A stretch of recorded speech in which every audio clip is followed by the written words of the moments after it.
নমস্কার বন্ধুরা, আমি রুমিস রেসিপির আর একটা নতুন এপিসোডে আপনাদের সবাইকে স্বাগত।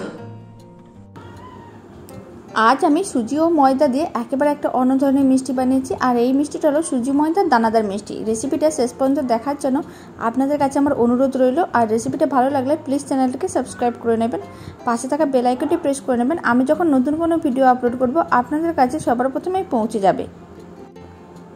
তো চলুন এবার আমি একটা মিষ্টি কেটে দেখাচ্ছি ভেতরটা কতটা দানাদার হয়েছে।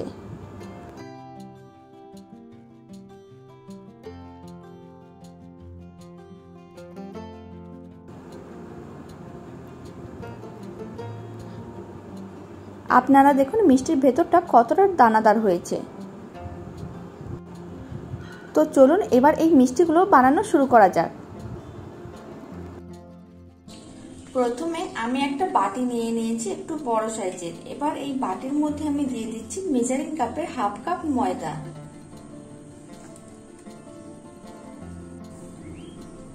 আর আমি দিয়ে দিচ্ছি ওই কাপেরই মেজারিং কাপের হাফ কাপ সুজি। এবার আমি ময়দা ও সুজির মধ্যে দিয়ে দিচ্ছি সামান্য পরিমাণ এলাচ গুঁড়ো, আর দিয়ে দিচ্ছি আমি 1 চামচ ঘি। এবার ঘিটাকে আমি ময়দা ও সুজির সঙ্গে খুব ভালো করে মেখে নিচ্ছি। এইভাবে ময়দা সুজিতে খুব ভালো করে ময়ম দিয়ে দিচ্ছি, এতে খুব ভালো একটা সেন্ট হয়। আপনারা ঘিয়ের জায়গায় তেলও দিয়ে দিতে পারেন, কোনো অসুবিধা নেই। আপনারা দেখুন এখানে ময়দা ও সুজিতে খুব ভালো করে ময়ম দেওয়া হয়ে গেছে। এইভাবে যখন আমি মিশ্রণটাকে হাতের মুঠোর মধ্যে নিচ্ছি, এটা কিন্তু মুঠোর মতন হয়ে যাচ্ছে, আর এইভাবে একটু চাপ দিলে বালের মতন ভেঙে যাচ্ছে। তার মানে বুঝে নিতে হবে যে খুব ভালো করে ময়ম দেওয়া হয়ে গেছে। এবার আমি এতে অল্প অল্প দুধ মিশিয়ে একটা ডো বানিয়ে নেব।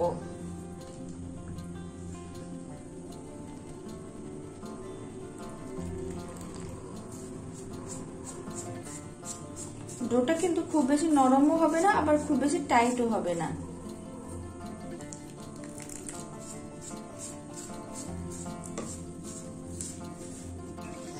আপনারা দেখুন সুজি ও ময়দাটাকে আমি খুব ভালো করে মেখে নিয়েছি। এবার ডোটাকে আমি এইভাবে 5 মিনিট রেখে দিচ্ছি। 5 মিনিট হয়ে গেছে। এখন আমি ডোটার থেকে এইভাবে অল্প অল্প অংশ নিয়ে নিচ্ছি।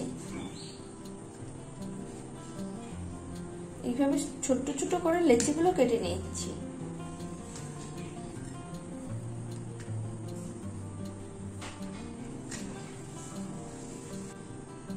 এবার আমি একটা লেচি দিয়ে নিচ্ছি, আর হাতের সাহায্যে এইভাবে একটু চেপে চেপে একটু গোল করে নিচ্ছি।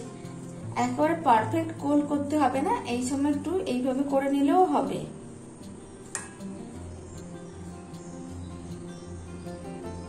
এইভাবে আমি সমস্ত লেচিগুলো চেপে চেপে একটু গোল টাইপের করে নিচ্ছি। সমস্ত লেচিগুলোকেই আমি একটু চেপে চেপে গোল টাইপের করে নিয়েছি। এইভাবে রাখলেও হবে, আর আপনারা না চাইলে এরকম করেও বানিয়ে নিতে পারেন। এরকম করেও আপনারা বানিয়ে নিতে পারেন লেচিগুলোকে। এবার আমি এইগুলোকে ভেজে নেব। এখন আমি একটি কড়াইয়ের মধ্যে পরিমাণ মতন সাদা তেল নিয়ে নিয়েছি। এবার সাদা তেলটাকে আমি গরম করে নিয়েছি। তেলটা গরম হয়ে গেছে, এখন আমি ফ্লেমটাকে মিডিয়ামে করে দিচ্ছি। আর যে বলগুলো টাইপের আমি বানিয়ে রেখেছি সেইগুলো এখন তেলের মধ্যে আমি দিয়ে দিচ্ছি।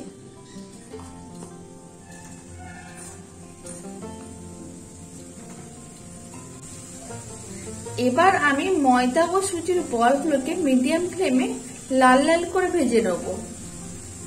এতে ময়দা ও সুজির যে একটা কাঁচা গন্ধ থাকে, আপনারা যদি এইভাবে একটু ভেজে মিষ্টিটা বানান তাহলে কিন্তু কোনো গন্ধ থাকবে না, কিন্তু খুব ভালো খেতে হয়।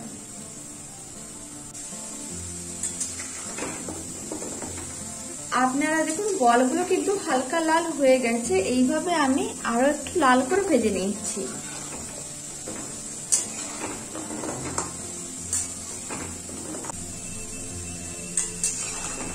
বলগুলোকে আমি আরো একটু লাল করে ভেজে নিয়েছি। এখন আমি বলগুলোকে তেলের থেকে তুলে নিচ্ছি।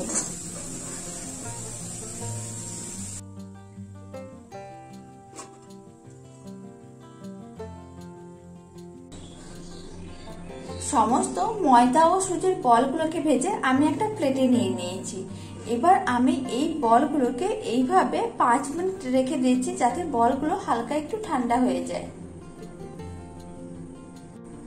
5 মিনিট হয়ে গেছে, বলগুলো কিন্তু আগের থেকে ঠান্ডা হয়ে গেছে। এবার আমি বলগুলোকে এইভাবে ছোট ছোট অংশ করে ভেঙে নিচ্ছি।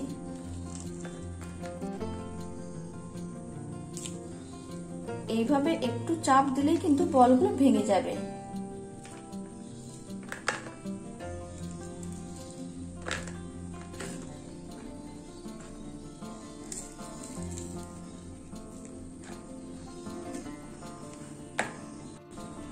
আপনারা দেখুন এখানে আমি সমস্ত বলগুলোকে এইভাবে ছোট ছোট টুকরো করে ভেঙে নিয়েছি। এবার এই ছোট টুকরোগুলোকে আমি একটা মিক্সির জারের মধ্যে নিয়ে নিয়েছি।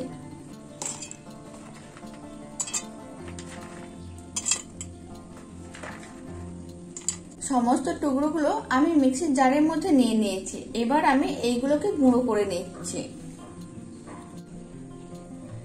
আপনারা দেখুন এখানে আমি ভালো করে গুঁড়ো করে নিয়েছি আর কিভাবে দানা দানা হয়ে গেছে। এইভাবে একবার আপনারা বানিয়ে দেখবেন, মিষ্টিগুলো কিন্তু খুবই ভালো খেতে হয়। আর এইভাবে মিষ্টিগুলো বানালে ময়দা ও সুজির যে একটা কাঁচা গন্ধ থাকে মিষ্টিতে, সেটা তো একেবারেই থাকবে না, উল্টে মিষ্টিটা খেতে অনেক বেশি ভালো হবে। এবার আমি মিষ্টিগুলো বানিয়ে নেব। এখন আমি আর একটি কড়াইকে গ্যাসের উপরে বসিয়ে দিয়েছি। কড়াইয়ের মধ্যে আমি দিয়ে দিচ্ছি মেজারিং কাপের 1 কাপ চিনি। 1 কাপ মানে এখানে 200 গ্রাম চিনি আছে। আর এই চিনির মধ্যে আমি দিয়ে দিচ্ছি মেজারিং কাপের 1/2 কাপ জল। এবার চিনিগুলোকে জলের মধ্যে ভালো করে মেল্ট করে নিচ্ছি। চিনিগুলো জলের মধ্যে ভালো করে মেল্ট হয়ে গেছে। এখন আমি চিনি শিরাটাকে 1 মিনিট ভালো করে ফুটিয়ে নিচ্ছি যাতে চিনি শিরাতে হালকা একটা চিটচিটে ভাব আসে। চিনি শিরাটাকে আমি 1 মিনিট ভালো করে ফুটিয়ে নিয়েছি। এখন আমি ফ্লেমটাকে অফ করে দিচ্ছি। আর আপনারা দেখুন চিনি শিরাটা কিন্তু হালকা একটু চিটচিটে ভাব এসে গেছে। একতার বিশিষ্ট চিনি শিরা বানানোর দরকার নেই, একটু চিটচিটে ভাব এলেই হবে। আর এই সময় কিন্তু ফ্লেমটাকে অফ করে দিতে হবে। এবার সুজি ও ময়দা দিয়ে যে বলগুলো বানিয়ে গুঁড়ো করে রেখেছিলাম সেই গুঁড়োগুলো এখন আমি চিনি শিরার মধ্যে দিয়ে দিচ্ছি।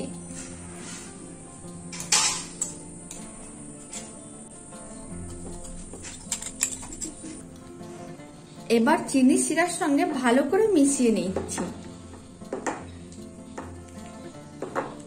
এইভাবে কিন্তু কন্টিনিউ মিশিয়ে নাড়াচাড়া করলে আপনারা দেখতে পাবেন যে মিশ্রণটা কিন্তু অনেকটাই শুকনো শুকনো হয়ে আসছে। ভালো করে ময়দা ও সুজির গুঁড়োগুলোকে আমি ভালো করে মিশিয়ে নিয়েছি।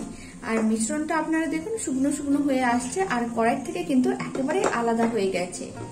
এবার আমি মিশ্রণটাকে কড়াই থেকে নামিয়ে একটা প্লেটে নিয়ে নিচ্ছি।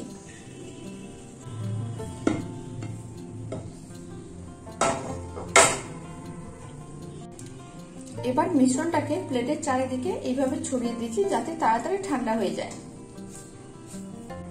মিশ্রণটা আগের থেকে ঠান্ডা হয়ে গেছে আর গরমও আছে। এই অবস্থাতে মিষ্টিগুলো বানিয়ে নিতে হবে। তার জন্য অল্প অংশ এইভাবে হাতে নিয়ে নিয়েছি আর হাতে আমি অল্প পরিমাণ ঘি লাগিয়ে রেখেছি যাতে মিষ্টিগুলো বানানোর সময় হাতে আটকে না যায়। এবার আমি হাতে এইভাবে চেপে চেপে বলের মতন করে বানিয়ে নিয়েছি।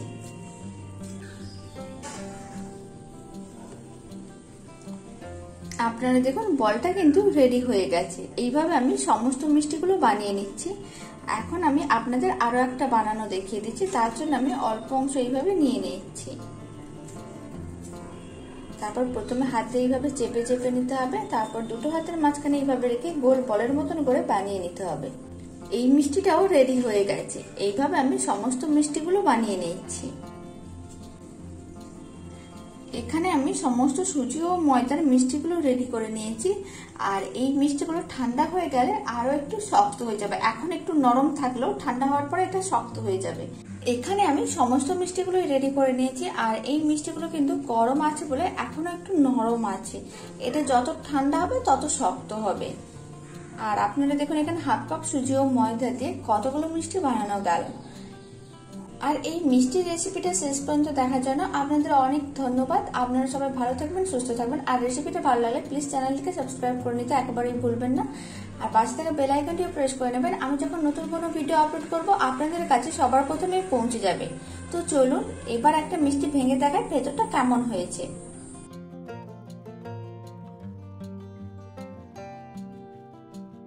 আপনারা দেখুন মিষ্টির ভেতরটা কতটা দানাদার হয়েছে। তো চলুন ভিডিওটাকে আমি আর বড় করছি না। আপনারা সবাই ভালো থাকবেন, সুস্থ থাকবেন। আপনাদের সঙ্গে আবার আমার পরবর্তী ভিডিওতে দেখা হচ্ছে।